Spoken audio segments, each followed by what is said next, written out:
Salam sejahtera dalam kasih Tuhan Yesus Kristus. Shalom.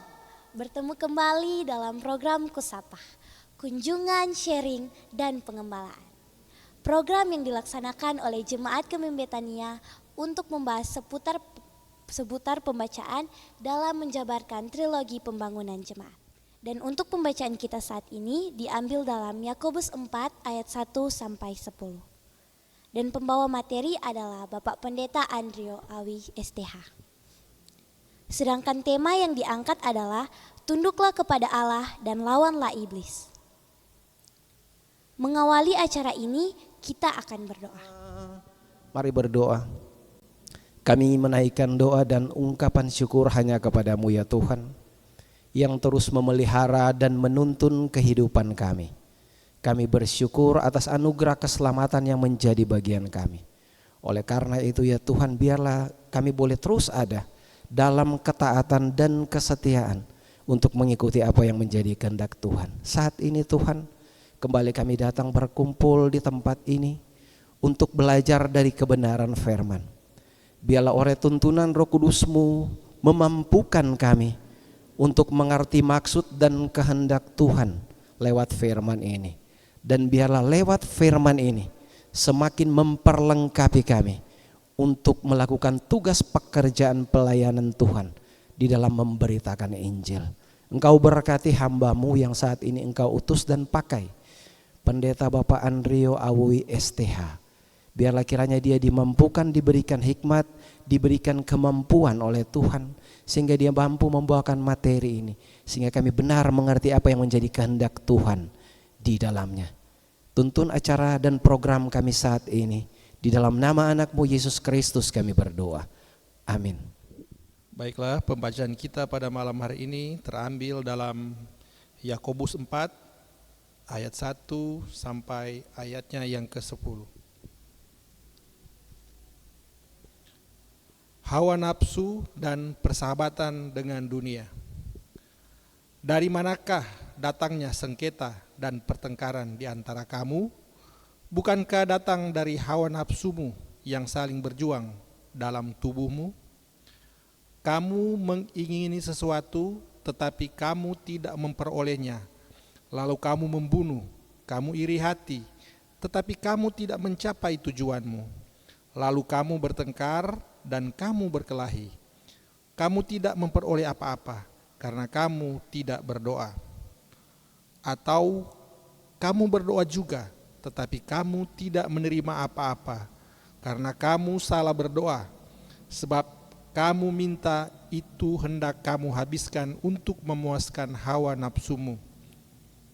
Hai kamu, orang-orang yang tidak setia, tidakkah kamu tahu bahwa persahabatan dengan dunia adalah permusuhan dengan Allah?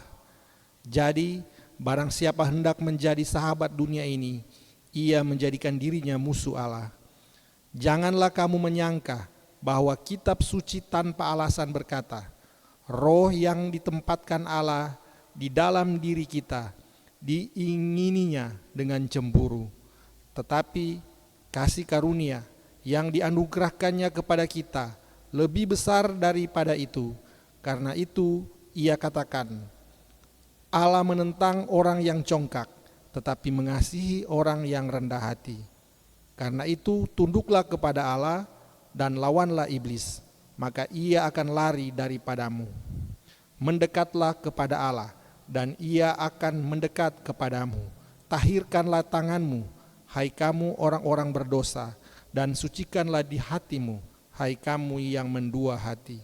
Sadarilah kemalanganmu, berduka cita dan merataplah. Hendaklah tertawamu kamu ganti dengan ratap dan sukacitamu dengan duka cita. Rendahkanlah dirimu di hadapan Tuhan dan ia akan meninggikan kamu. Mari kita dengarkan materi yang akan disampaikan oleh Bapak Pendeta Andrio. Shalom, damai di hati,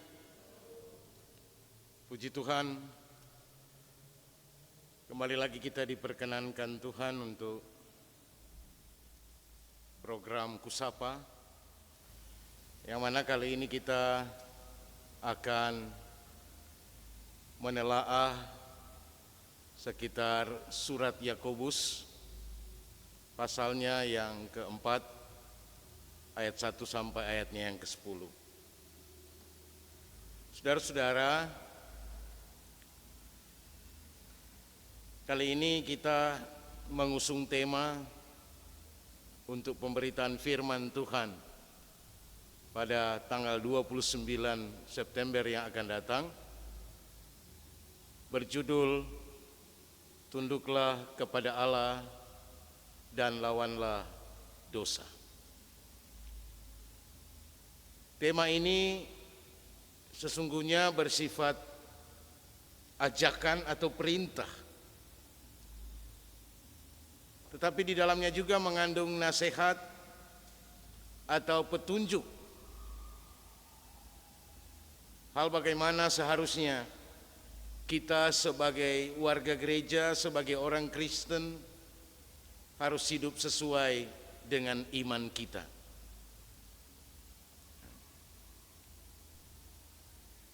Tema ini adalah bagian dari kutipan ayatnya yang ke-7 bacaan kita, yang selengkapnya berbunyi, karena itu tunduklah kepada Allah dan lawanlah iblis, maka ia akan lari daripadamu. Jadi dalam hal ketundukan di sini tidak hanya bersifat pasif, tunduk, tetapi juga bersikap aktif. Karena ada sesuatu yang harus dikerjakan terkait dengan sikap tunduk itu. Tunduk kepada Allah.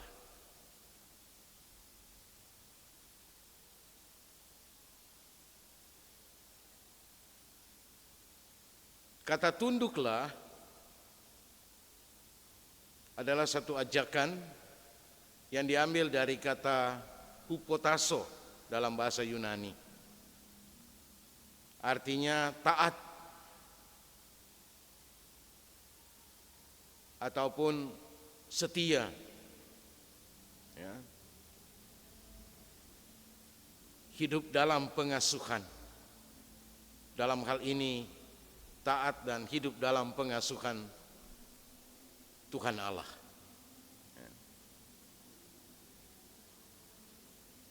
Kata lawanlah diambil dari bahasa Yunani antistemi, anti.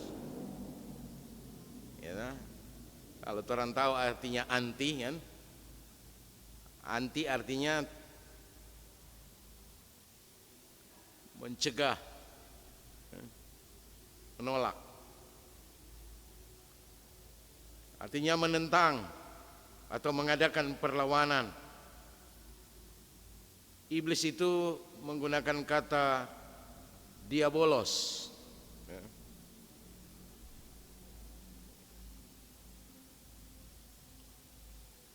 Gelar kepada si iblis itu biasa juga disebut sebagai pemfitnah, suka menjelekkan, menghakimi ataupun mendakwa,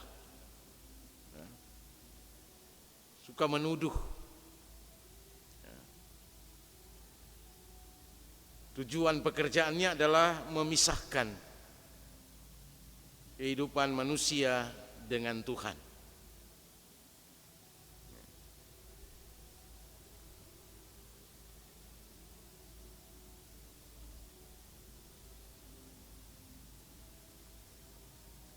Alasan pemilihan tema kita.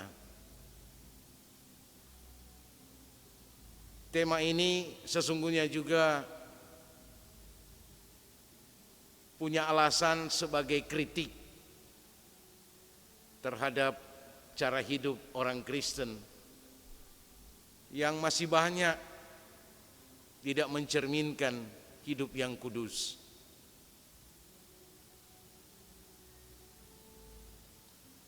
Hidup yang kudus itu, yang tidak kudus itu sering juga diartikan sebagai tidak menjadi serupa dengan Allah atau kehendak Allah, tapi menjadi serupa dengan dunia ini.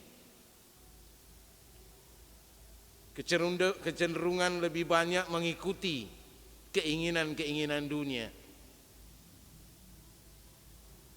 menjadi sangat sekuler, istilah populernya, atau menjadi sangat duniawi, mengikuti keinginan-keinginan daging, hawa nafsu, sebagai orang-orang yang berdosa. Nah, tema ini juga sesungguhnya punya maksud untuk menasihati dan mendorong kita sebagai orang Kristen supaya kita selalu memiliki cara hidup yang sesuai dengan iman kita di dalam Yesus Kristus, yaitu kita selalu tunduk dan taat hanya kepada Allah Bapa kita dan kepada Yesus Kristus.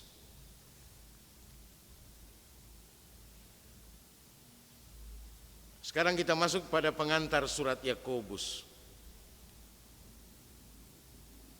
Surat ini sering disebut surat atau surat yang bersifat umum, yang mana ditujukan kepada semua orang Kristen, pengikut Kristus, atau semua jemaat Kristen yang tersebar di seluruh wilayah Kekaisaran Romawi pada saat itu. Sebutan bagi seluruh orang Kristen yang tersebar di seluruh wilayah Kekaisaran Romawi itu disebut juga sebagai 12 suku di perantauan. Tetapi sebutan 12 suku yang ada di perantauan ini juga sangat mungkin bermaksud kepada mereka yang disebut orang Kristen asal Yahudi.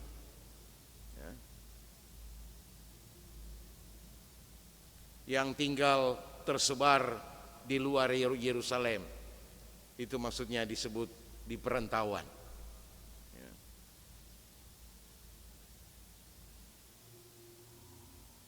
Dan isi surat ini sekali lagi berisi berbagai nasihat ataupun petunjuk bagaimana umat Allah, orang Kristen harus hidup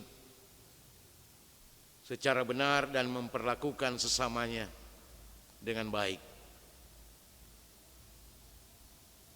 Nah, bagi penulis kita sangat kenal bahwa penulis ini selalu menekankan bahwa iman itu berarti bertindak.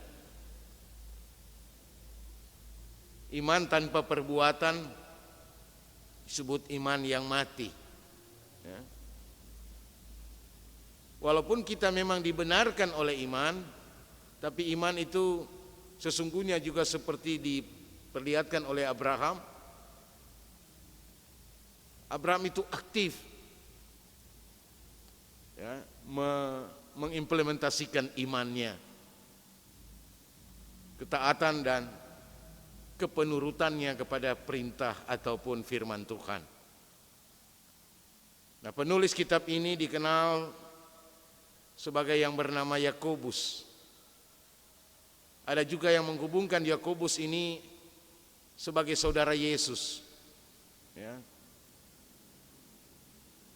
Bahkan dia juga disebut sebagai pemimpin jemaat yang ada di Yerusalem. Pemimpin jemaat atau gereja yang ada di Yerusalem. Dan tahun penulisan kitab ini diperkirakan antara tahun 45 sampai tahun 49. Artinya lebih tua dibanding dengan hampir semua seluruh kitab-kitab surat-surat dari Paulus. Saudara-saudara, sekarang kita masuk pada eksegese.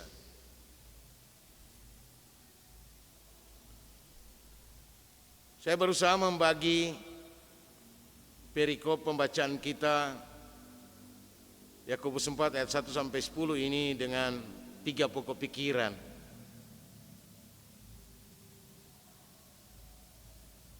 yaitu ayat 1 hingga ayatnya yang ketiga,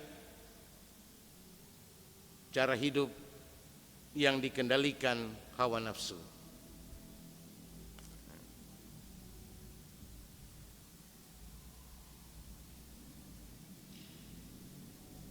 Bagian awal penulisannya ini dimulai dengan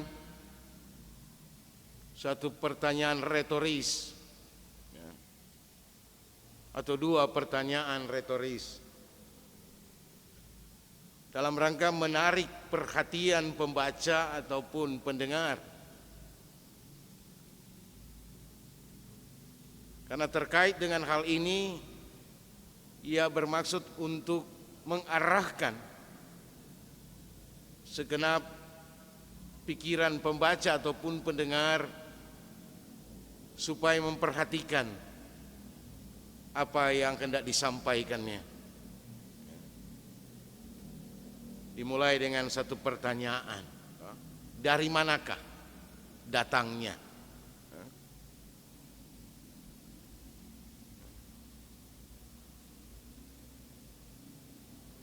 Nah, bagian pertama ini ayat 1 sampai ayat 3 dapat dikatakan juga satu upaya dari penulis untuk menghidupkan kesadaran dari para pembaca tentang bahaya yang ditimbulkan oleh hawa nafsu.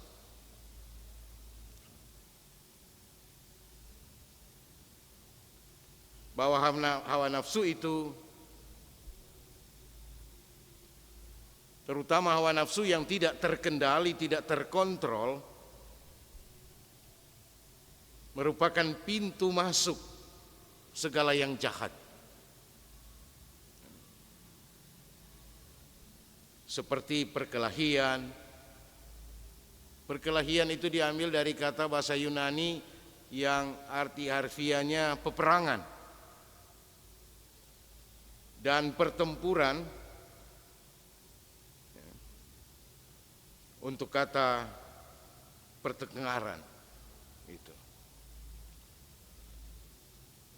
Lembaga Alkitab Indonesia mengambil kata yang lebih sesuai dengan pemahaman kita. Tapi dua kata ini berasal dari lingkungan militer, bersangkut paut dengan peperangan dan pertempuran.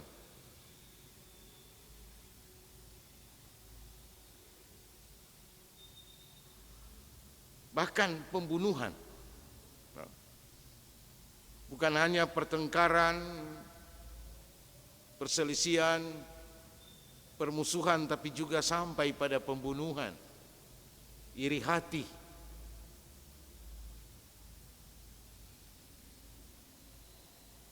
Nah, hawa nafsu selalu menggiring orang untuk memaksakan kehendak, memaksakan keinginan-keinginan, sehingga menghalalkan segala cara untuk mencapai tujuan. Tujuan membenarkan cara itu, atau tujuan menentukan cara, sehingga walaupun tujuannya baik, tapi segala cara ditempuh, walaupun cara tidak baik dan tidak benar.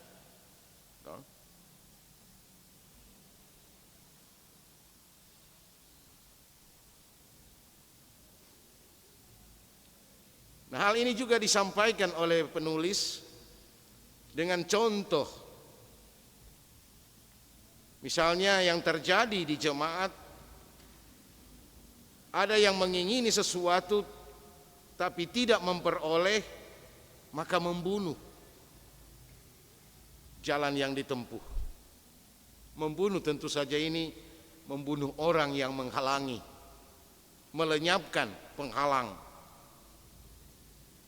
dengan cara membunuh.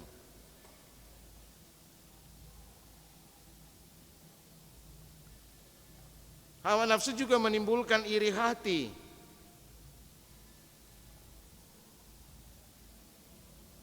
Ketika iri hati itu tidak mencapai tujuannya, maka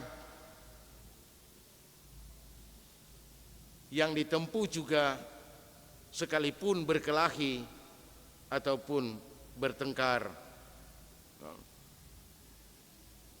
sekalipun harus berperang dan bertempur, itu.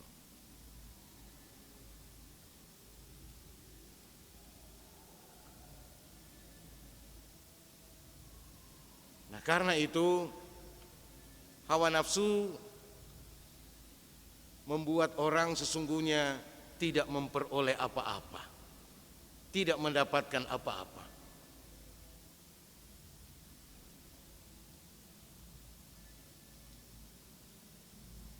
Hawa nafsu hanya menimbulkan kekacauan-kekacauan.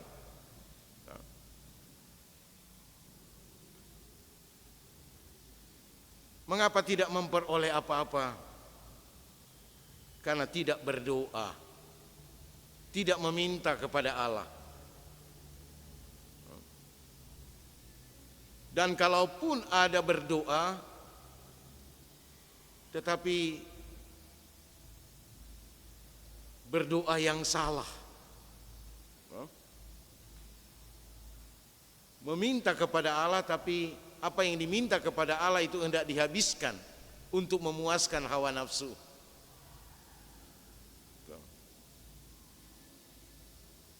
Ini mengingatkan kita tentang kisah anak yang hilang, menghabiskan. Dia meminta semua dia pe harta pada pe bapa, lalu dia pergi dan menghabiskannya. Kata menghabiskan itu juga seperti cara Yesus menceritakan menggunakan kata, kemudian dia menghabiskan segala harta yang diberikan bapaknya.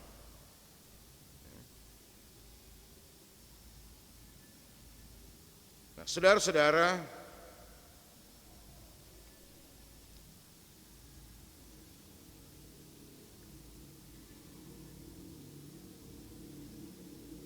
bagian ini juga sangat terkait nanti ketika tanggal 29 bagi kita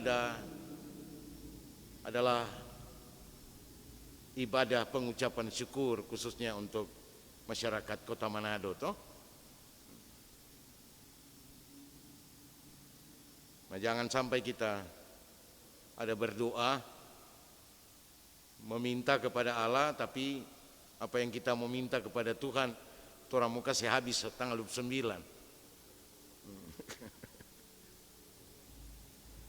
Sehingga kita tidak memperoleh apa-apa. Ini. Nah, itulah bahaya cara hidup yang dikendalikan oleh hawa nafsu.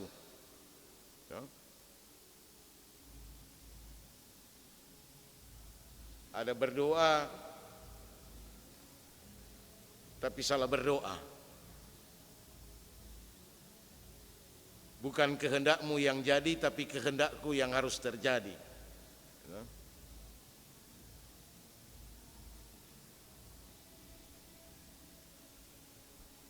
Pokok pikiran yang kedua,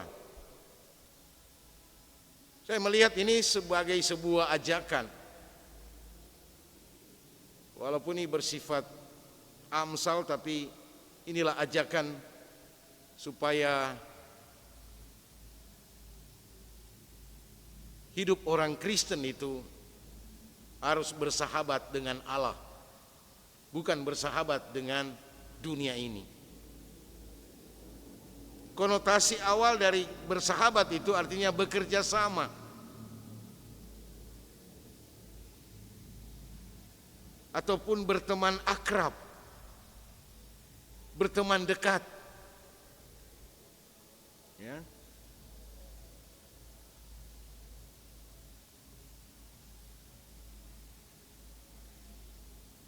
Pokok pikiran yang kedua ini ayat 4 sampai 6 dimulai dengan hai kamu yang tidak setia. Satu sapaan yang tegas dan keras. Dia langsung, hai kamu yang tidak setia. Kata tidak setia ini diambil dari bahasa Yunani, secara harfiah berarti hai kamu perempuan pesina. Kata itu bisa arti harfiahnya hai kamu pesina-pesina. Ya. Pesina itu dikategorikan juga sebagai yang tidak setia. Ya. Nah, orang yang mengikuti hawa nafsu atau hidupnya dikendalikan oleh hawa nafsu itu juga bisa mengubah seseorang menjadi tidak setia kepada Tuhan.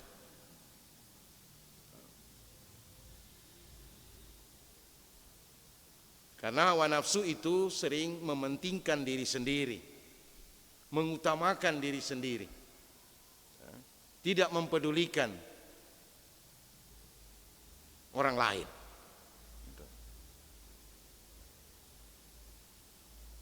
Saudara-saudara, sekali lagi sapaan yang sangat keras dari seorang Rasul Yakobus yang mungkin mendapati bahwa ada orang-orang Kristen yang sesungguhnya hidupnya tidak setia kepada Allah.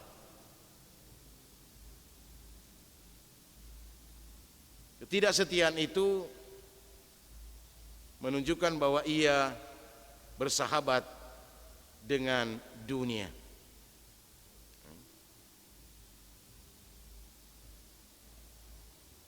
Tidak setia kepada Tuhan berarti bersahabat dengan dunia. Percaya kepada Tuhan tetapi perilaku hidup sehari-hari mengikuti cara-cara hidup duniawi. Kita ingat pesan Yosua supaya umat Israel jangan bergaul, jangan akrab dekat dengan bangsa-bangsa lain di sekitarnya. Mereka harus menjaga jarak supaya mereka jangan menyembah ilah-ilah bangsa-bangsa di Kanaan. Saya kira itu masih segar dalam ingatan kita. Maka dalam konteks ini Yakobus mengingatkan tentang bahaya hidup bersahabat dengan dunia. Kalau tadi bahaya hidup menurut hawa nafsu, maka ketika bersahabat dengan dunia berarti menempatkan diri menjadi musuh Allah.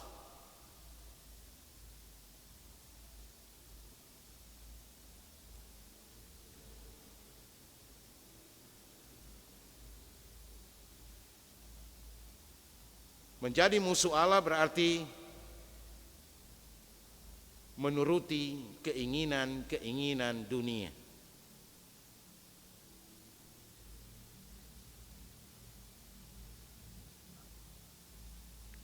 Alkitab bagi orang Israel, terutama kitab Taurat, selalu mengandung perintah supaya mereka tidak menduakan Tuhan.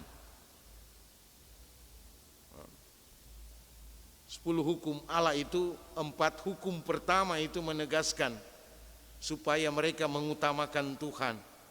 Jangan ada Allah lain padamu. Jangan membuat patung bagimu untuk disembah.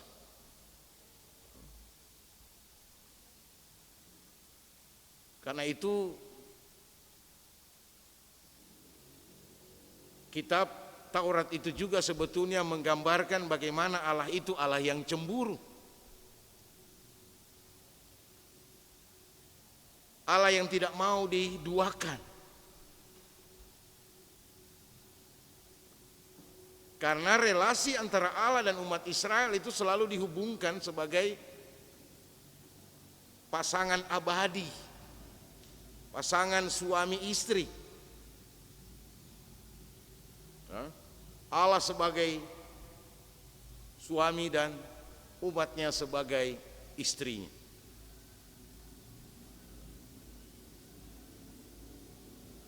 Nah, konsep inilah juga yang mewarnai pikiran teologis dari Yakobus,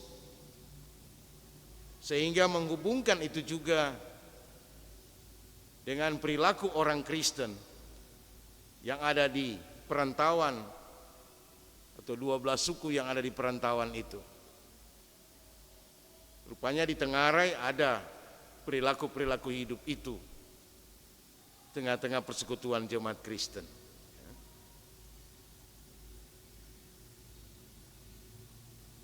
Karena itu pada ayat yang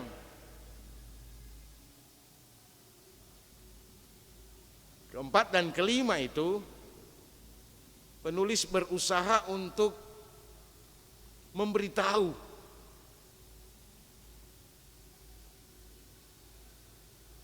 bahwa Alkitab bukan tidak punya alasan menuliskan sesuatu, misalnya bahwa Allah sangat menginginkan roh yang ditempatkan dalam diri manusia itu dengan cemburu. Artinya apa? Allah menginginkan sekali, Allah sangat merindukan supaya kehidupan manusia, kehidupan orang Kristen itu dikendalikan oleh Roh Kudus yang ditempatkan Allah.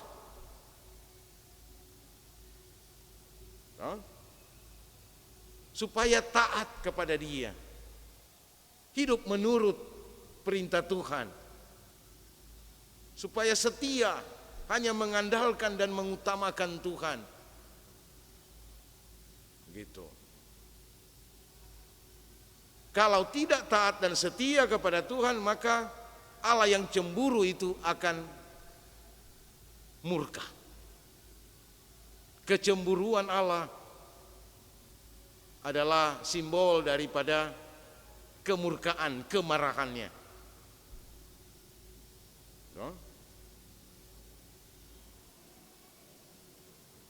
Seorang istri pasti tidak mau diduakan, kan? Seorang suami juga pasti tidak mau diduakan. Itu. Demikian juga hal ini menyiratkan tentang kehendak Tuhan supaya umat, jemaat, warga gereja orang Kristen hanya taat kepada Allah saja.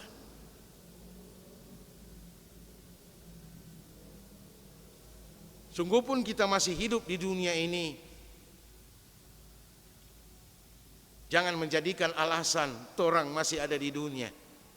Banyak kali torang suka mendalilkan kata-kata itu, kan?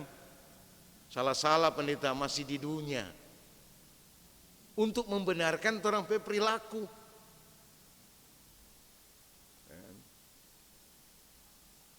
Sehingga di dalam diri kita sesungguhnya tidak terlihat ada semacam perlawanan.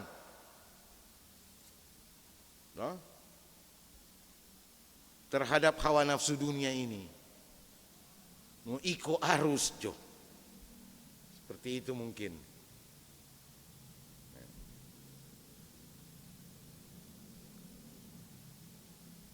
Nah, jadi bagian kedua itu memberi peringatan supaya setiap orang percaya pilihlah bersahabat dengan Allah. Karena tujuan Allah menjadikan kita berkat bagi dunia ini. Bukan lebih dahulu bersahabat dengan dunia. Bersahabat dengan dunia artinya mengikuti cara-cara dunia ini yang sangat bertentangan dengan kehendak perintah atau firman Tuhan.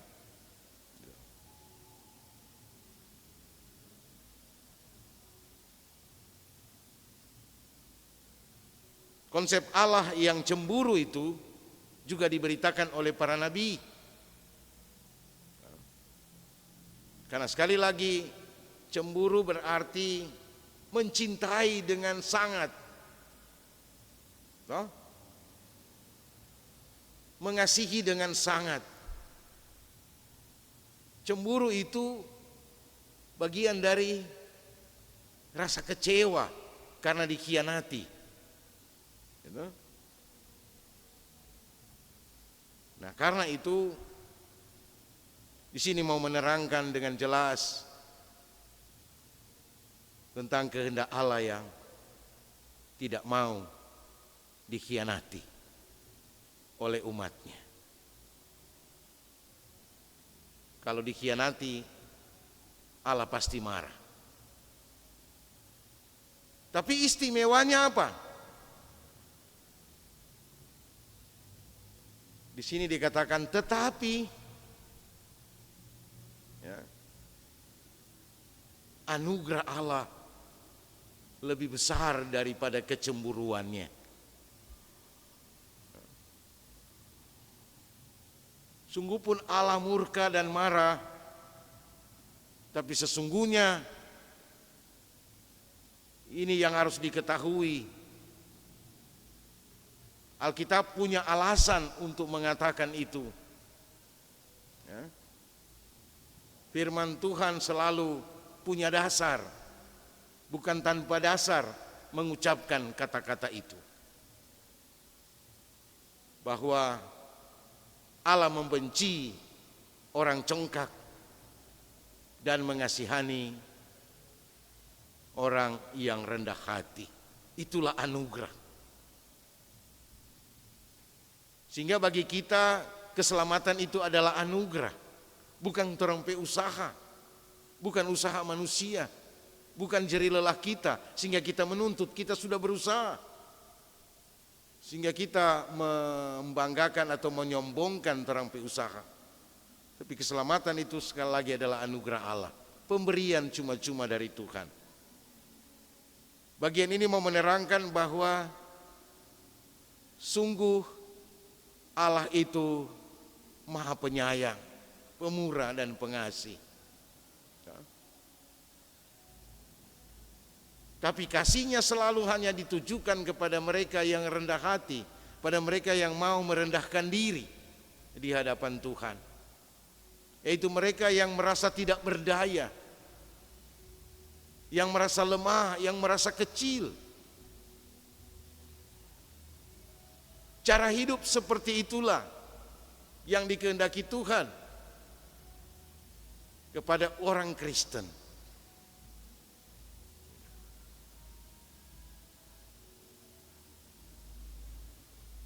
Allah menentang orang yang congkak dan memberi anugerah kepada orang yang rendah hati. Artinya juga ketahuilah, sebesar apapun kesalahan kita, selalu ada pintu pengampunan. Dan itulah anugerah dari Allah. Jadi selalu kita masih diberi kesempatan, diberi waktu oleh Tuhan.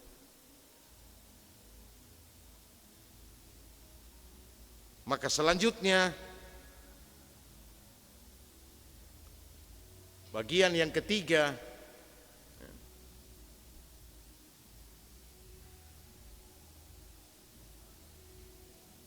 pokok pikiran yang ketiga ini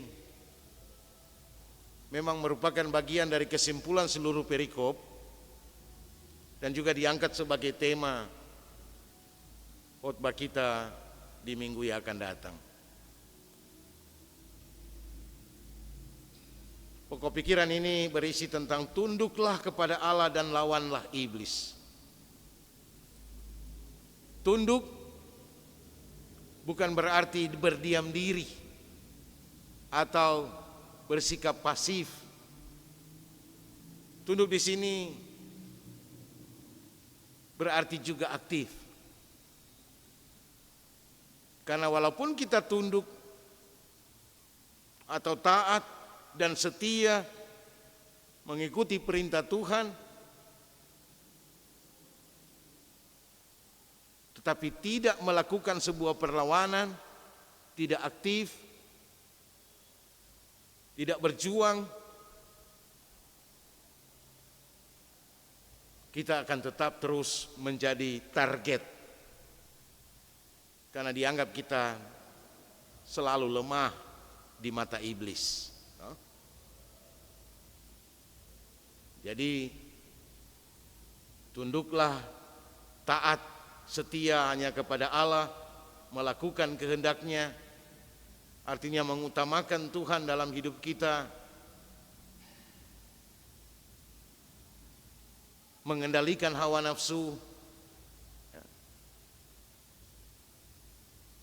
tetapi juga kita diperintahkan untuk lawanlah iblis.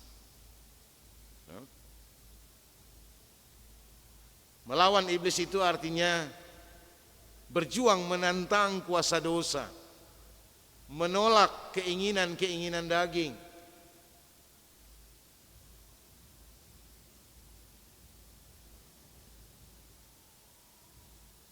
menolak godaan-godaan, tetap setia walaupun penuh dengan godaan.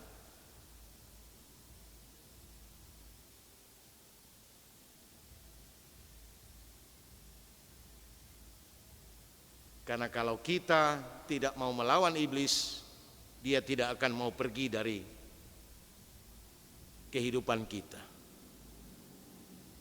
Dia akan selalu justru mengejar kita.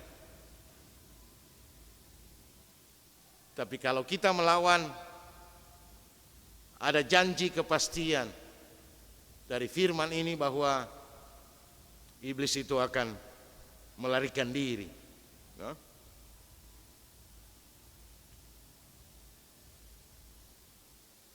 Artinya dia akan apa?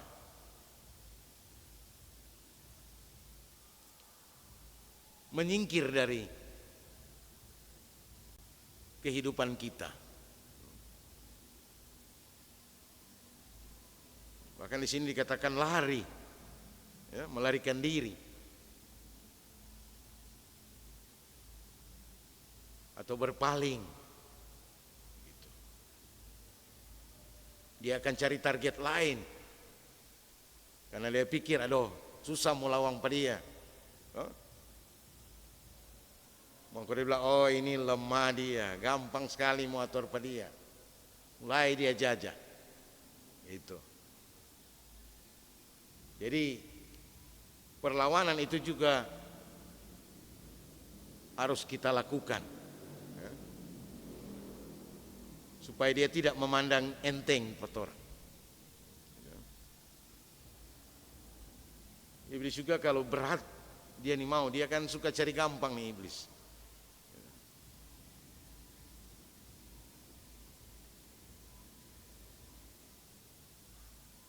Artinya juga di sini mau diterangkan bahwa iblis itu bisa dilawan dan bisa dikalahkan.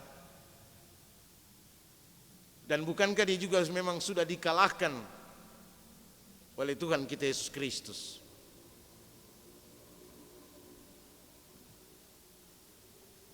Karena itu jangan bilang, aduh berat mau lawan iblis.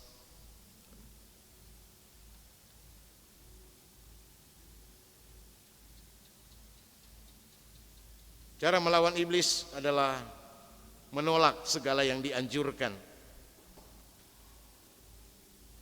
Jangan tunduk ataupun mendengarkan suaranya.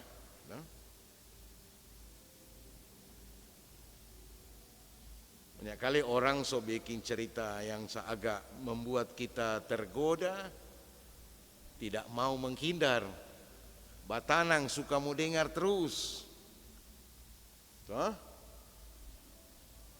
Keasikan, maka termakanlah. Karena bujuk rayu dan siasat iblis itu luar biasa. Jadi kalau sudah tahu ini jahat ini, sudah menghindar, sehingga dia tidak akan mengejar kita lagi.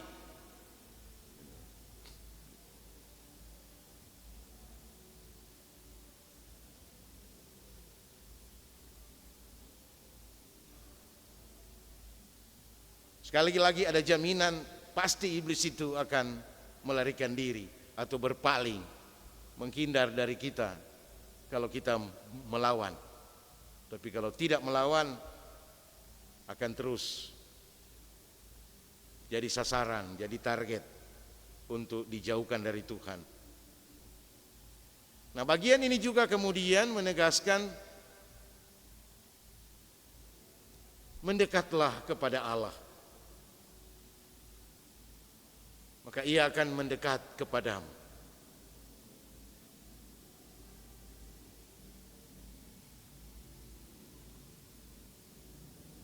Mendekatlah kepada Allah itu juga satu perintah supaya kita berusaha aktif, bergerak untuk mendekat kepada Allah. Walaupun mungkin kita tidak bisa mendekati Allah secara sempurna, kecuali ketika kita dilihat ada upaya untuk mendekati Allah, mencari Dia, maka Allah akan menjumpai kita. Karena kita tidak mungkin mencari Dia ataupun mendekat kepadanya, kecuali Allah yang mendekat kepada kita. Tetapi kita ada upaya untuk mendekat kepadanya. Ini juga tuntutan supaya kita bersikap aktif, mendekatkan diri kepada Allah.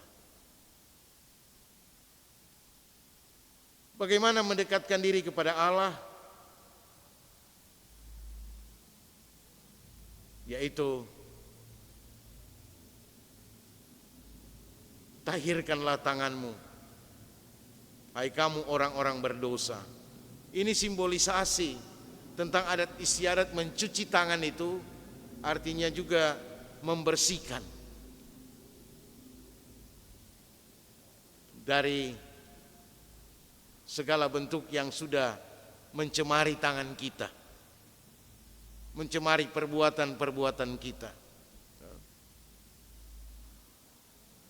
Artinya membersihkan tingkah laku kita. Ini biasanya juga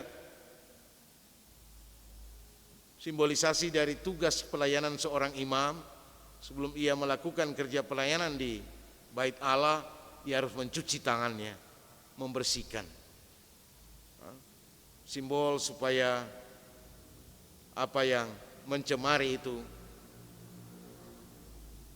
dihanyutkan atau ditinggalkan, dibersihkan, supaya layak melayani Tuhan, supaya layak menyembah Tuhan.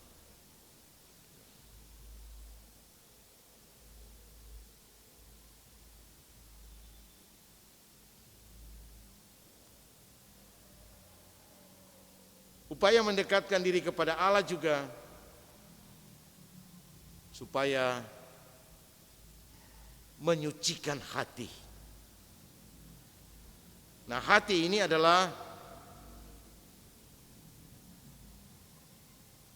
tentang apa? Pikiran-pikiran yang murni. Pikiran yang murni itu hati. Nah, tetapi juga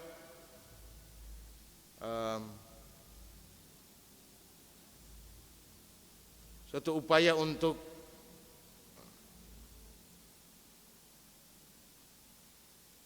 membersihkan sikap mental kita.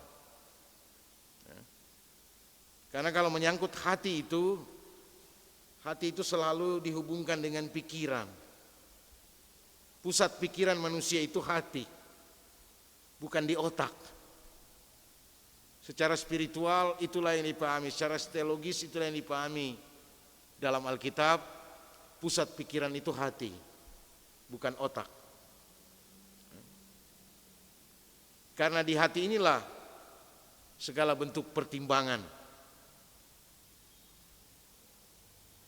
atau terdapat seluruh pertimbangan-pertimbangan.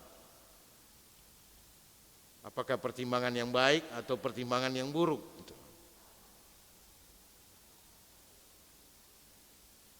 Nah, di sini Yakobus berusaha untuk menghidupkan kesadaran dan pengertian. Ya. Supaya setiap warga gereja memiliki kesadaran dan pengertian yang murni, yang suci. Ya. Nah, di sini disebut, hai kamu orang-orang berdosa dan hai kamu yang ragu-ragu. Orang-orang berdosa artinya mereka yang gagal mentaati hukum-hukum Tuhan, supaya mereka mentahirkan tangannya, perbuatan-perbuatannya dibersihkan dari segala yang najis atau yang kotor. Sementara yang ragu-ragu itu dalam TB1 disebut mendua hati. Mendua artinya ragu, tidak jelas di mana, kan? Kalau mendua hati. Mendua hati itu sama dengan ragu-ragu. Terjemahan baru edisi 2 mencantumkan ragu-ragu.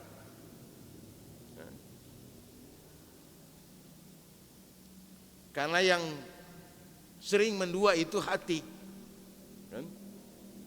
Karena itu sucikan, bersihkan, ya, murnikan, supaya cuma satu hati, ya, tidak bimbang dan tidak diombang-ambingkan.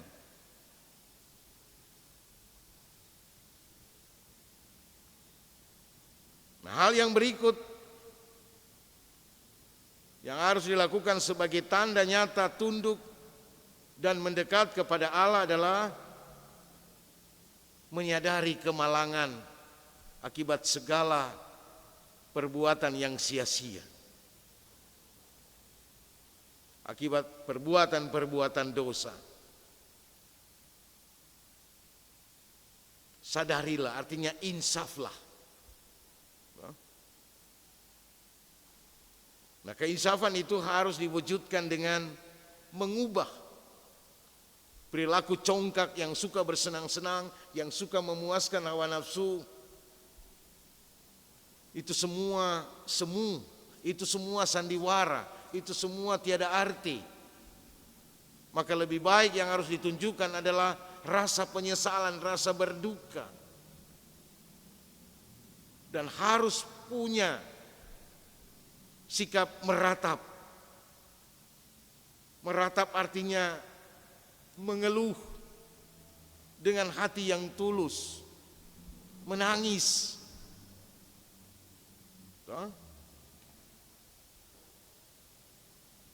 Karena itu di sini tawa harus ganti retapan, sukacita harus diganti dengan duka cita.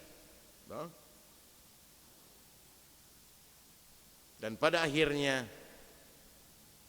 Yakobus menegaskan bahwa dengan merendahkan hati atau dirimu di hadapan Tuhan, maka Ia akan meninggikan. Dengan menundukkan diri di hadapan Tuhan, dengan merasa diri tidak berdaya, berarti kita memerlukan Tuhan. Dengan mengakui kemahakuasaan dan kebesaran kasih-Nya, maka kita menyadari kita ini sebetulnya tidak punya apa-apa tanpa kasih Tuhan. Maka Ia yang akan mengangkat dan meninggikan kita. Artinya mengangkat, meninggikan di sini menempatkan kita di tempat yang terhormat. Menempatkan kita di tempat yang penting atau istimewa. Kalau Tuhan meninggikan kita, artinya menempatkan kita secara terhormat.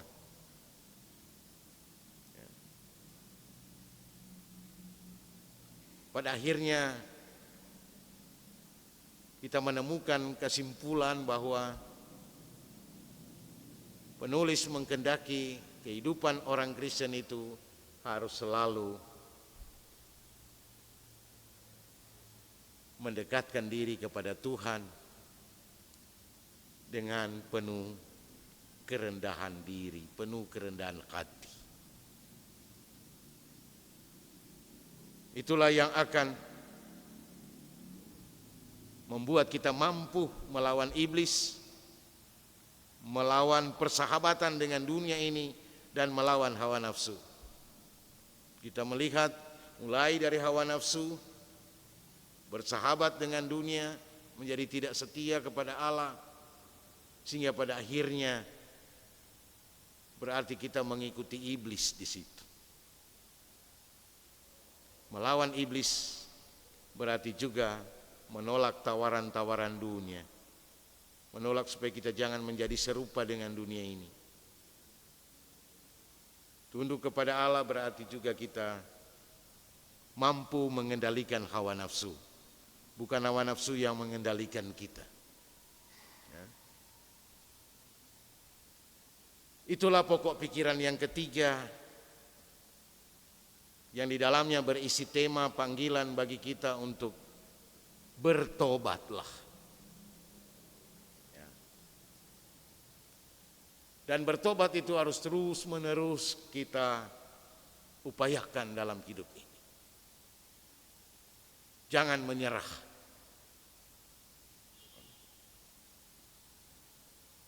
Tapi ini minta adalah supaya kita berserah. Sekarang mari kita lihat apa teologi naskah yang bisa kita dapatkan dari bacaan ini. Jangan bermusuhan dengan Allah. Jangan berada di jalan atau di pihak memusuhi Allah.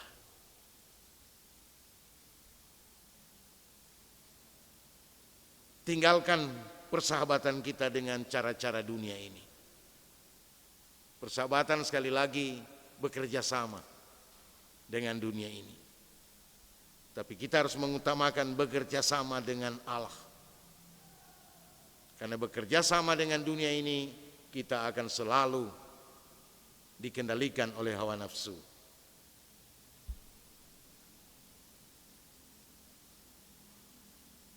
Bertobat adalah pintu untuk beroleh anugerah Allah.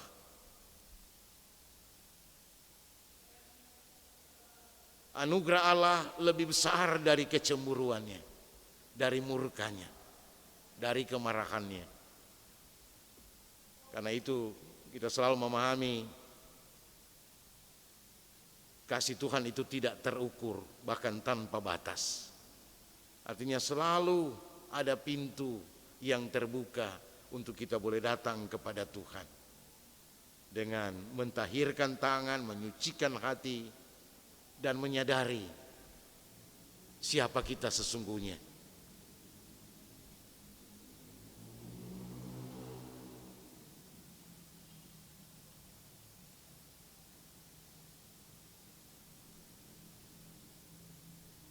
Naskah ini juga memberikan janji satu kepastian adanya berkat bagi mereka yang setia, bagi mereka yang taat dan aktif menjauhkan diri dari segala yang jahat.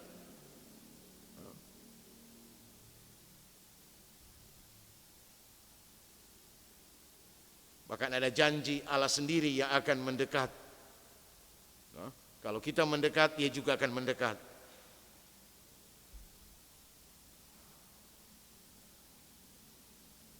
Dan Allah sendiri juga yang akan meninggikan kita.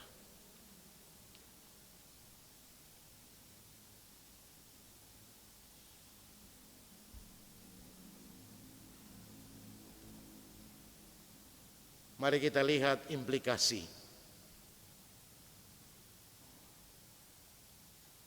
Melalui teks ini kita mendapat pesan-pesan penting supaya sebagai orang Kristen kita harus berjuang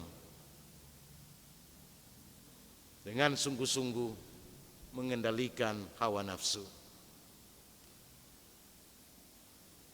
Cara mengendalikan hawa nafsu sekali lagi merendahkan diri di hadapan Tuhan. Berdoa dengan sungguh-sungguh. Atau tidak berkompromi dengan dosa. Jangan salah berdoa. Apalagi tidak berdoa. Kurang sama itu kan? Tidak berdoa dengan salah berdoa. Jadi doa ini juga jangan salah.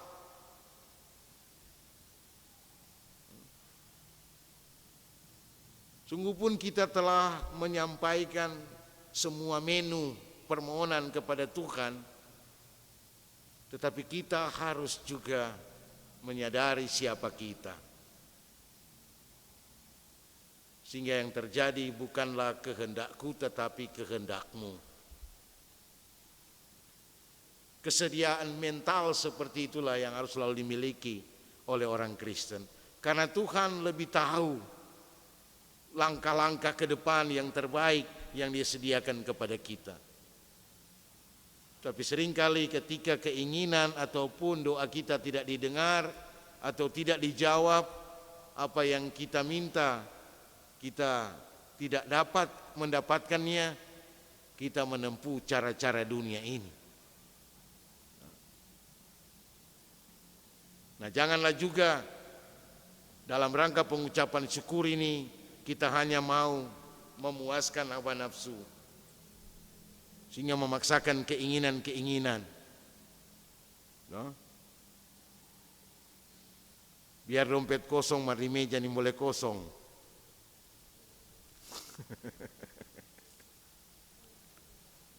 Akhirnya yang terjadi adalah perselisihan, pertengkaran.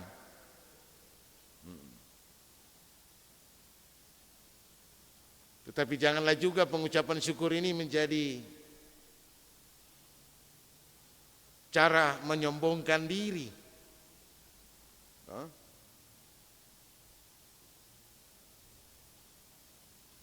Biarpun ada, biar tudoi mungkin sonin tahu mau taruh di mana.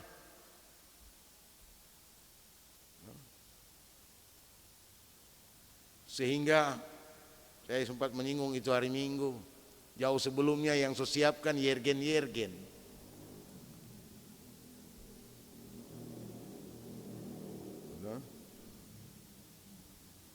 So fall 2-3 hari sebelumnya tuh yergen.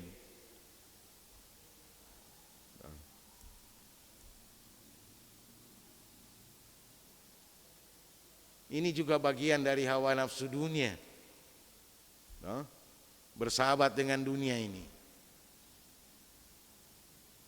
Seolah-olah kalau tidak ada yang miring-miring bajalang di jalan bukan pengucapan.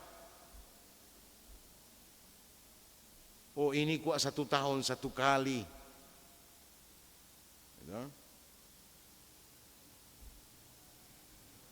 Hati-hati supaya jangan kita hanya memikirkan kepentingan diri kita sendiri.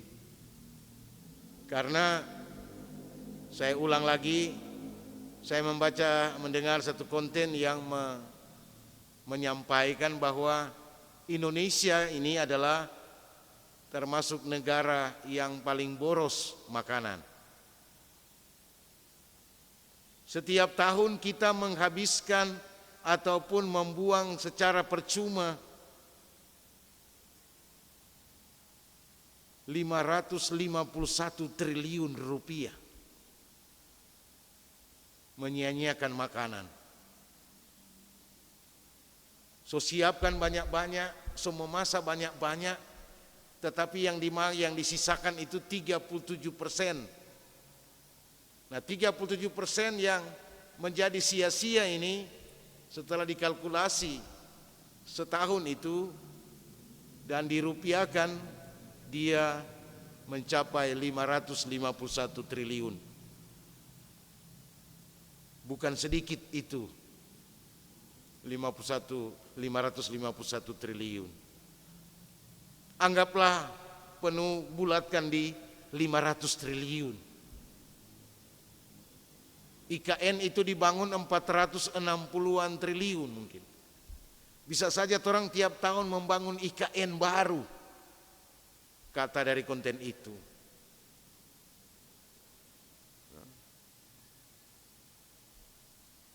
Padahal kita masih mengimpor beras, masih mengimpor susu, masih mengimpor macam-macam lagi.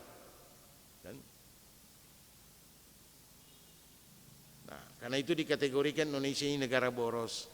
Mari juga ini kita sebarkan, mengingatkan kita sebagai warga gereja, supaya kita tidak memboroskan, menyia-nyiakan makanan. Karena pengucapan seringkali kalau nyanak babungkus pulang bukan pengucapan. Padahal sudah bungkus serta besok so hamis, kurang dah buang percuma. Orang Israel itu terbiasa ketika mereka berpengucapan, makanan yang dimasak saat itu harus habis di sepanjang hari itu. Tidak boleh ada sisa sampai besok pagi. Karena itu mengajarkan mereka untuk mengukur kebutuhan.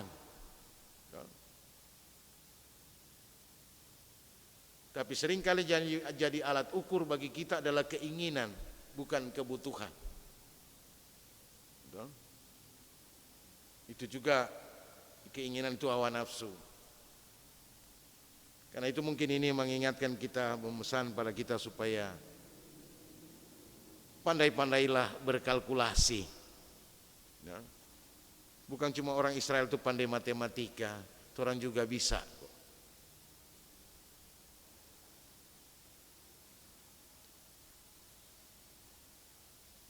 Nah, pesan firman ini juga mengingatkan kita dalam pola kerja pelayanan gereja, jangan sampai kita digiring untuk menghalalkan segala cara demi mencapai tujuan.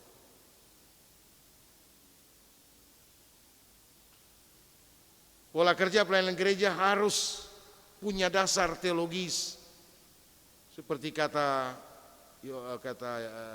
Yakobus. Jangan kamu anggap kitab suci tidak punya alasan berkata begini. Karena itu kita juga setiap melakukan satu kegiatan, satu program pelayanan harus diberikan landasan teologis. Harus punya alasan teologis yang diwarnai dengan nilai-nilai moral etik teologis. Supaya jangan sampai kita terperangkap menghalalkan segala cara untuk mencapai tujuan. Membenarkan cara demi tujuan. Itu yang saya katakan tadi. Hati-hati ini membenarkan cara untuk tujuan.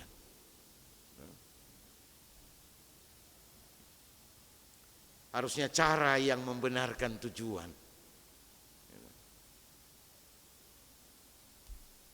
Karena Yesus sendiri berkata kepada murid-muridnya, akulah jalan, kebenaran dan hidup. Murid-murid bertanya, kami tidak tahu kemana engkau pergi, bagaimana kami tahu jalan ke situ? Artinya Thomas mau bilang, Tuhan, kasih tahu Jo di mana tujuan. Soal cara nanti orang cari dia pe jalan. Tapi Yesus bilang, oh engkau salah Thomas. Yesus mengcounter. Artinya kalau Thomas mengikuti jalan Kristus, maka dia pasti tiba di tempat di mana Yesus berada. Yesus mengajarkan supaya Thomas mengutamakan jalannya, caranya, bukan tujuan. Kalau di jalan yang benar, dia pasti sampai di tujuan itu. Tapi kalau mengutamakan alamat tujuan, dia bisa cari jalan macam-macam. Itu menghalalkan segala cara. Jadi kita harus mengikuti jalan Tuhan dulu. Apa yang diajarkan Tuhan, maka kita pasti tiba di tujuan di mana Yesus berada. Gitu.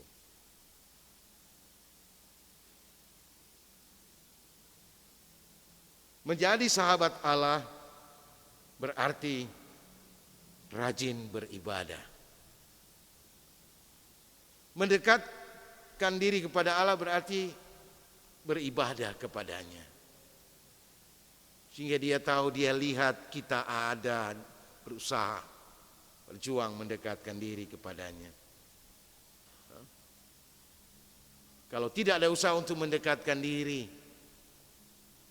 bagaimana mungkin Allah akan mendekatkan dirinya pada kita?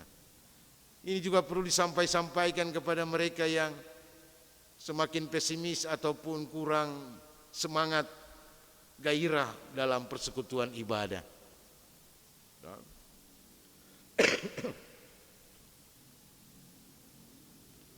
Bertobatlah dari cara hidup yang lama dengan hidup dalam anugerah Allah. Anugerah Allah memastikan bahwa Ia selalu pengasih dan penyayang. Janganlah kita selalu dipengaruhi oleh pikiran si pendakwa.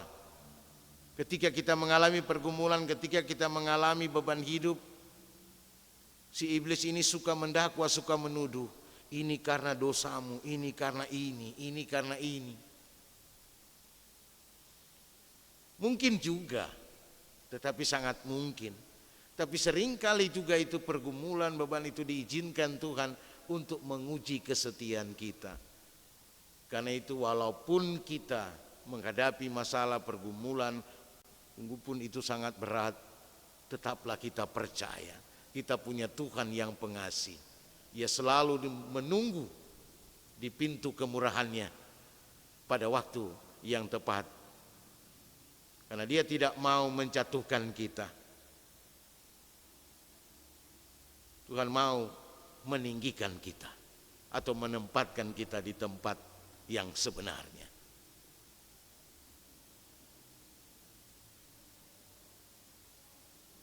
Saya kira itu, sehingga simpulannya juga tidak akan sia-sia jika kita taat dan setia kepada Tuhan, Dia akan meninggikan kita. Semoga ini bisa memotivasi kita yang mendengarkan program ini boleh tergerak hati untuk aktif dalam kerja pelayanan, untuk aktif dalam persekutuan ibadah, terutama ibadah hari Minggu, untuk aktif menopang program pelayanan gereja. Kita bukan hanya menopang dalam doa, tapi juga harus menopang dalam wujud yang nyata, yaitu doi. Nah, berilah persembahan, pengucapan syukur, satu panggilan bagi kita untuk mendekatkan diri kepada Tuhan. Menyadari bahwa semua yang boleh kita jalani sampai saat ini karena kemurahan Tuhan. Kita berterima kasih kepada Tuhan. Itu tanda kita merendahkan diri di hadapan Dia. Karena itu bawalah persembahanmu kepadanya. Silahkan open home, open house, Kang. Silakan buka pintu rumah selebar-lebarnya. Tapi jangan cuma open house, harus juga open heart. Buka ini hati. Mempersembahkan yang terbaik bagi Tuhan.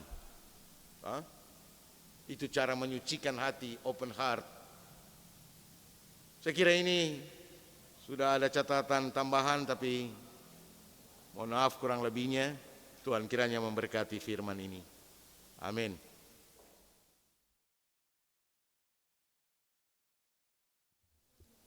Shalom. Puji Tuhan. Memang sudah banyak sekali dirinci oleh Bapak Pendeta Andrio. Olehnya sekedar tambahan, sekedar sharing. hawa nafsu mendatangkan dosa. Tapi kalau terang juga dalam diri, kalau psikologi, hawa nafsu yang terkendali perlu juga. Berarti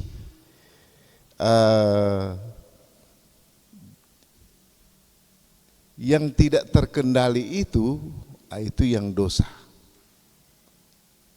Karena hawa nafsu itu kan dorongan, cuma dari segi Kristen, kalau dorongan substansi jiwa itu yang didorong itu so berlebihan untuk mencapai kenikmatan, itu sudah berarti lengkali nak dapat kendalikan tuh hawa nafsu. Itulah orang jatuh dalam dosa. Datang dari mana dia? Kadangkala datang dari mata.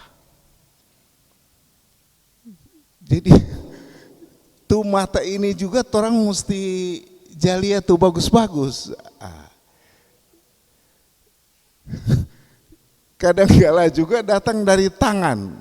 Oleh sebab itu ada tadi di bacaan tadi, tahirkanlah tanganmu. Tangan. Jadi tangan kalau tidak dapat kendalikan, bahaya. Datang pada pencobaan juga ya, tuh. Padahal dia fungsi bagus. Karena dia suatu lalu, dan indera-indera lain, telinga, tadi juga sudah disampaikan toh, nyandak dengar betul dia sotudu. Itu kan berarti apa? Gosip. Cuma gosip dia dengar, mendatangkan dosa. Apalagi ya? Jadi pendek kata bahwa orang mesti kendalikan rupanya orang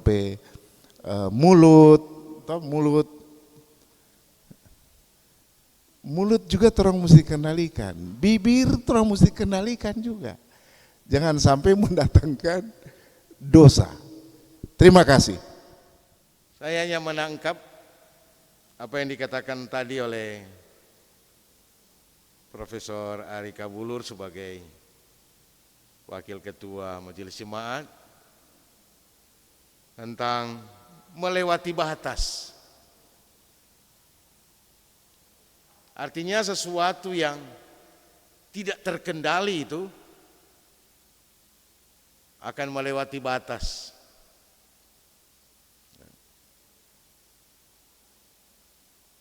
Seperti halnya Adam dan Hawa.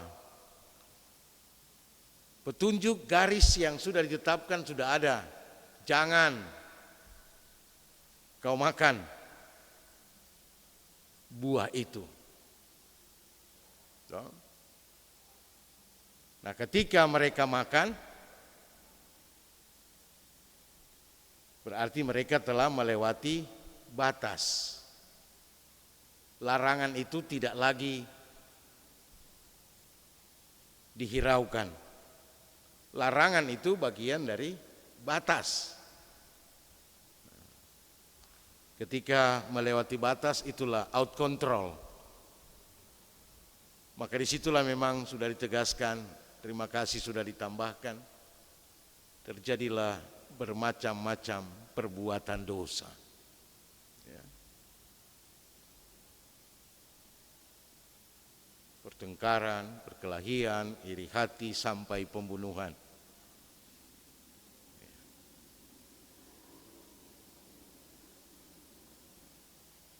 Karena itu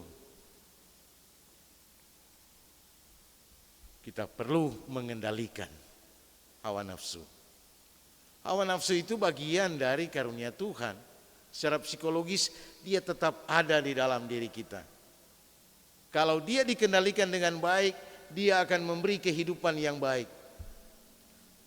Hawa nafsu itu dorongan-dorongan penggerak.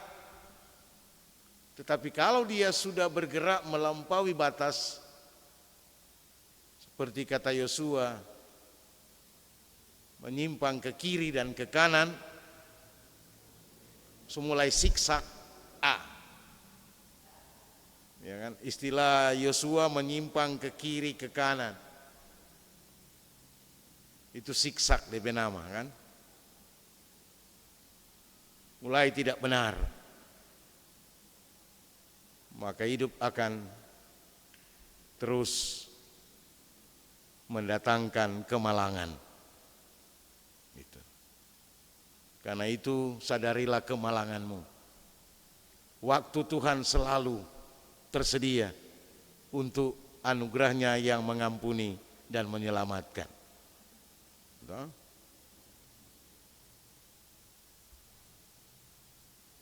Tuhan murka, tetapi kekuatan murkanya itu tidak seberapa dibandingkan dengan kekuatan anugerahnya.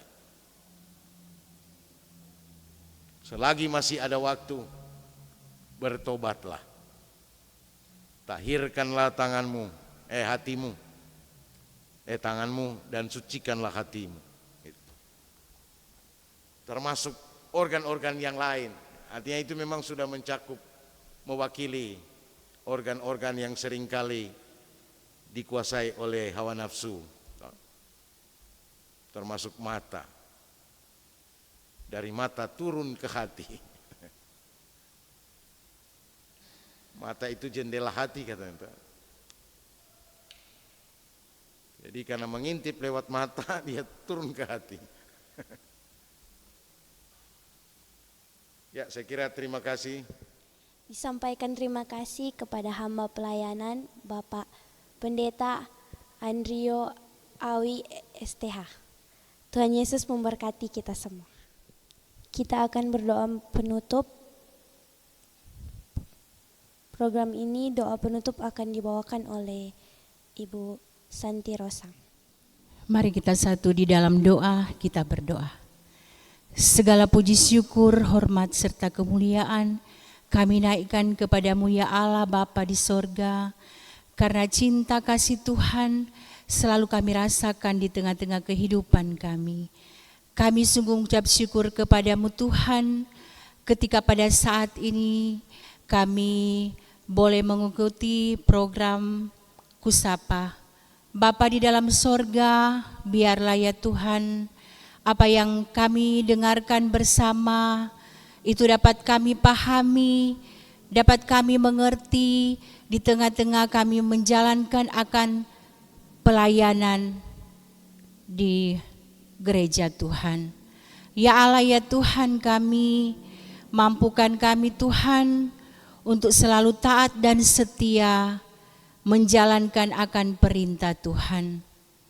Bapa kekal di dalam sorga, berdoa kepadamu untuk narasumber saat ini, Bapak Pendeta Andrio Awi, yang sudah menyampaikan akan kebenaran firman-Mu.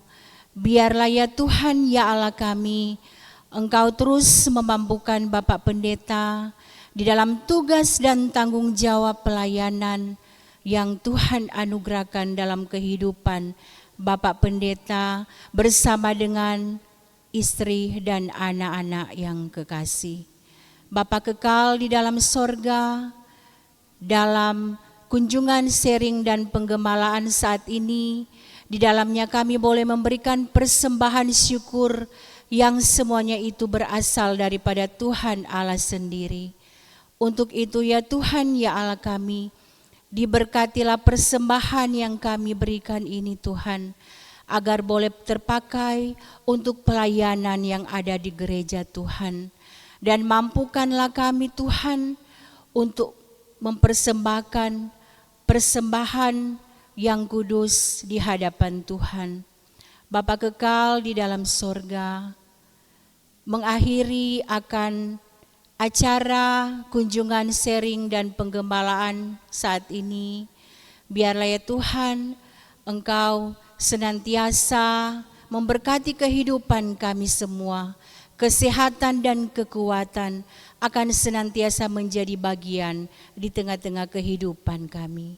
Bapa kekal di dalam sorga, inilah doa syukur dan permohonan kami yang kami bawa hanya di dalam nama Tuhan Yesus Kristus yang adalah Tuhan dan Juru Selamat kami yang hidup. Amin. Terima kasih untuk semua yang telah mensupport program Kusapa ini. Pemateri di saat ini Bapak Pendeta Awi STH, Pelsus dan jemaat yang hadir dan yang mengikuti program Kusapa ini melalui channel YouTube Gembetanya Teling Tingkolo. Tuhan Yesus memberkati kita semua.